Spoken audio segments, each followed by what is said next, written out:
Somebody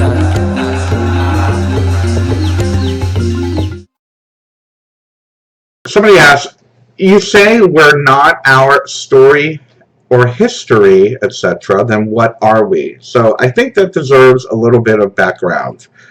I always talk about, you'll hear me say this quite a bit, we are not our story. Whatever story it is that we have created in our minds about us, whether, your life experiences, where you came from, the crises you've gone through, the growths, the diplomas that you have, all of that, it becomes a story. And I don't know if you notice this, but I'm sure you will after I mention it, that we begin to tell ourselves a story. So when people say, well, tell me a little bit about yourself, we have this almost like a rehearsed story in our mind. So this question is asking me, if we're not our story, our history, then what are we? And what I say to that is that we are consciousness, we are awareness. We must be objective in the way that we perceive our story. Is our story, I was born and raised here, this is what I do for a living, this is how much money I make? Or is our story our experience, our consciousness, our awareness?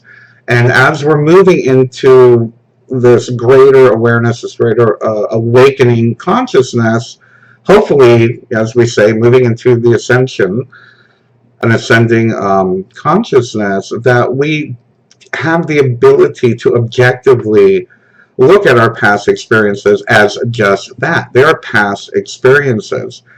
So then what are we? We are whatever it is we are at that moment. Right now, I'm staring at a camera, reading these questions on a big screen. This is what I am right now. In 1 hour, I'm going to be something different.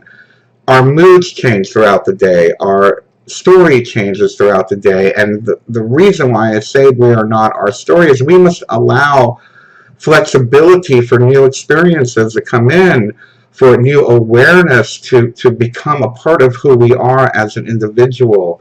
And as our story changes, we have to allow that change to come in.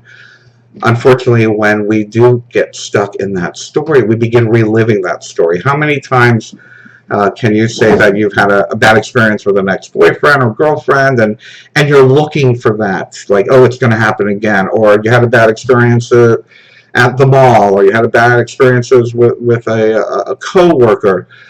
You begin to look for that again, and you're not giving the opportunity for your story to change. So I always say, we are not our story. We are expanding consciousness. Don't identify with your story as much as you identify with this very moment, and allowing the new moments to come into your awareness and help create a new story, I believe.